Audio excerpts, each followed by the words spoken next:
Brought you bye independence. कण कण में स्वाद, कण कण में भारत।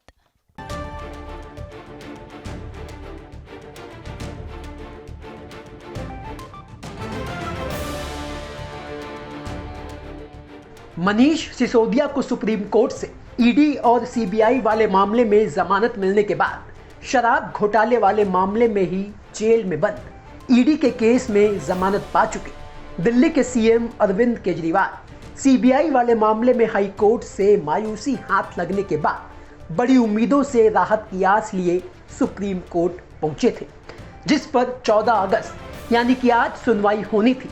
लेकिन सुनवाई शुरू होने से पहले ही सुप्रीम कोर्ट ने अरविंद केजरीवाल को फिलहाल के लिए बड़ा झटका दे दिया है। अब अरविंद केजरीवाल की याचिका पर सुप्रीम कोर्ट में क्या हुआ, चलिए वो आपको हम बताते हैं। सबसे पहले तो आपको बता दें कि सीबीआई द्वारा अपनी गिरफ्तारी को चुनौती देने और जमानत पाने के लिए अरविंद केजरीवाल ने सुप्रीम कोर्ट में 2 याचिकाएं लगाई थी, जिस पर सुनवाई शुरू होने से पहले ही जस्टिस सूर्यकांत और जस्टिस उज्जवल भुइयां ने अरविंद केजरीवाल को तुरंत राहत देने से इनकार कर दिया है। बता दें कि सुप्रीम कोर्ट ने अरविंद केजरीवाल की जमानत और गिरफ्तारी को चुनौती देने वाली दोनों याचिकाओं को सुनवाई के लिए 23 अगस्त तक टाल दिया है। अब अरविंद केजरीवाल की याचिका पर सुप्रीम कोर्ट में सुनवाई क्यों टली, जरा इसकी वजह भी जान लीजिए। दरअसल अभिषेक मनु सिंघवी ने अंतरिम राहत के लिए जो याचिका सुप्रीम कोर्ट में लगाई थी, जिस पर 14 अगस्त को सुनवाई होनी थी, उस पर सुनवाई के दिन यानी कि आज सीबीआई की तरफ से कोई वकील सुप्रीम कोर्ट में पेश ही नहीं हुआ, जिस पर सुनवाई कर रहे दोनों जज ने कहा कि वो इस मामले में दूसरे पक्ष यानी कि सीबीआई को भी सुनेंगे और इसके बाद ही कोई फैसला लेंगे। ये कहते हुए बेंच ने अरविंद केजरीवाल की दोनों याचिकाओं पर सीबीआई को नोटिस जारी कर जवाब देने के लिए कह दिया है।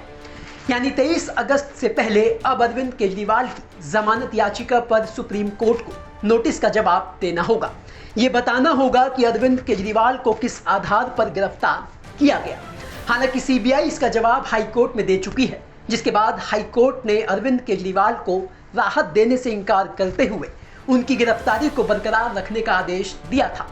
लेकिन उसके बाद इसी मामले में सिसोदिया को सीबीआई और ईडी दोनों ही मामलों में सुप्रीम कोर्ट बिना ट्रायल के इतने लंबे समय तक जेल में रखने और जमानत देने से बचने के लिए लोअर कोर्ट और हाई कोर्ट पर सख्त टिप्पणी कर चुका है, जिससे अरविंद केजरीवाल की उम्मीदें जगी है।